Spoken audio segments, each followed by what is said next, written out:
Hello, you fuckheads and retards, and welcome to another exciting edition of my show. It's called News of the Day, and that's when I take stories that are going through the news cycle and I try to put a biblical spin on them. Does it work? I don't know. Sometimes I can get some views, and other times I get nothing. I don't understand this algorithm stuff, but it's a hobby, right? So I'll keep doing it to see what happens. Anyway, first story. You know, it was a strange couple of days, right? In fact, one of the strangest I've seen in a while. In Japan, they raised interest rates just a little bit, and their stock market crashed, the biggest crash since 1987. Boom. And of course, this had a ripple effect on the global markets, including the Dow, which lost 1,000 points, and it was wild. But then the very next day, it had one of the biggest, Japan's stock market shot right back up and earned back just about all the losses. Why this happened, I have no idea. It's beyond me. But I will say this. I've been through a lot of weird stuff in my life when it comes to economics. I've just been the man on the scene, I guess you could say. For instance, in 1997, I was in Korea. It was my first time in Korea. And I was on the ground when the Asian crisis hit. And, it starts off, it's like a dam, right? And you see little leaks. And you say, oh, okay, no problem, big deal, right? And then suddenly the dam just breaks. And turmoil and chaos. The Korean won in 1997 lost almost 100% of its, well, I'm trying to think. When I first arrived in the country, it was 800 won to $1, and I think it got up to about 1,800. So you do the percentages. It was a currency crisis, and a lot of people went broke. A lot of people jumped out of their apartment windows to their death. It was a huge deal, right? It was bad. And I was there. And then I was in America when 2007, 2008, and again,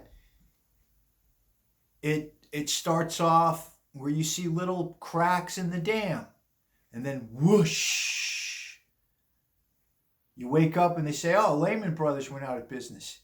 The housing prices plummeted. And I was in China when COVID hit. And again, that was a big financial thing, right? I was living in China. That's why I left China, right? I said, man, I don't want to stay with the CCP during a pandemic. They're going to lock me in my apartment and everything else. The hell with that. So I left. I was there for that. And with this current thing that happened in Japan and the markets melting down and whatnot, I don't know.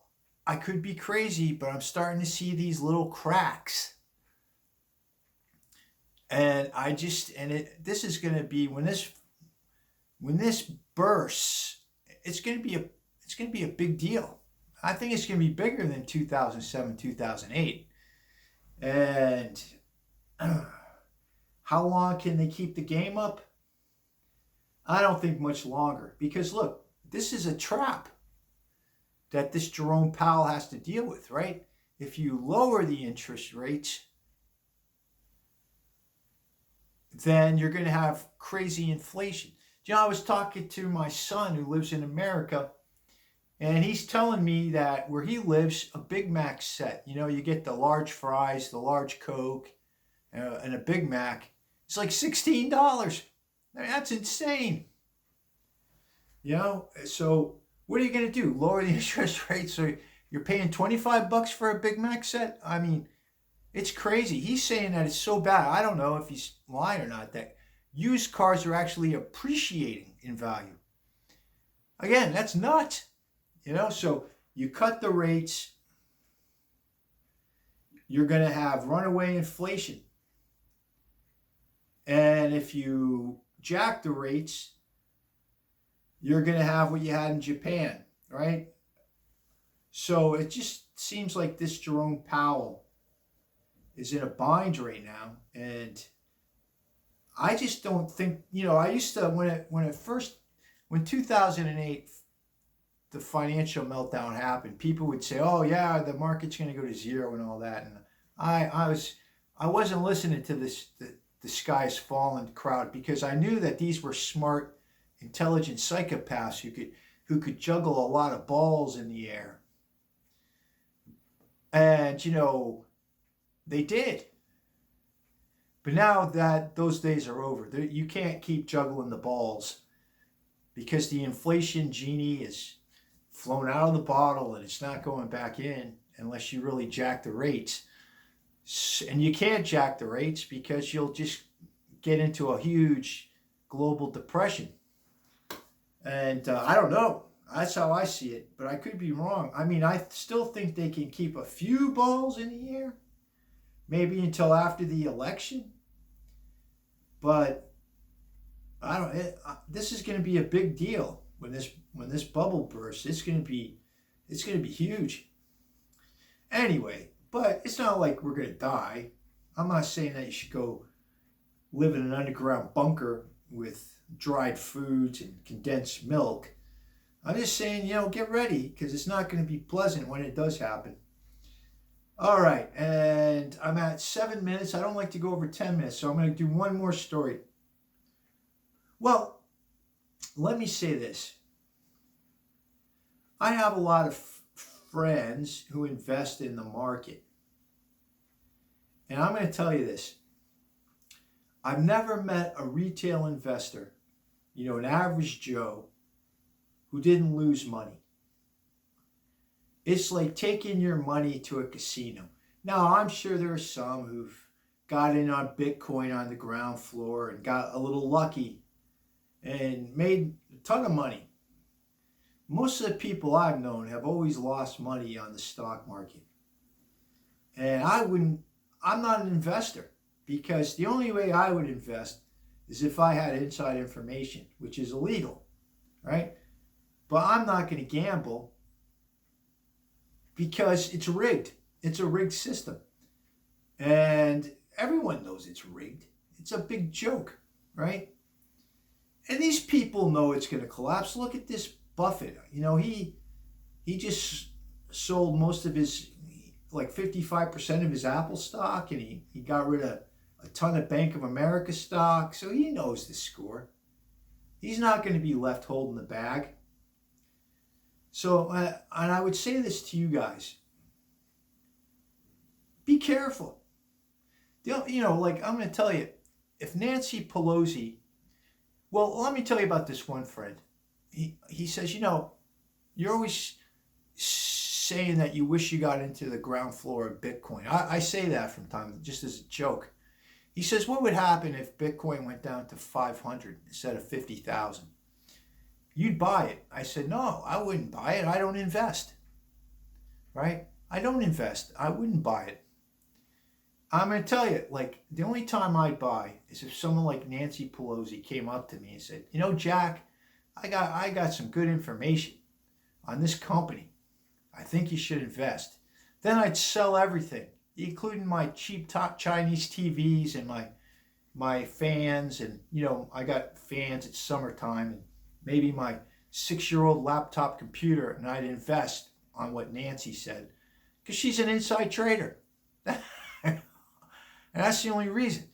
It's crazy to me, people who invest in the stock market on a average Joe level, because you might as well take your money, go to the roulette wheel, put it all on red, and then see what happens, in my opinion. Anyway, let's give it all a biblical spin. I'm going to go with Paul when he talks about greed being the root of all evil.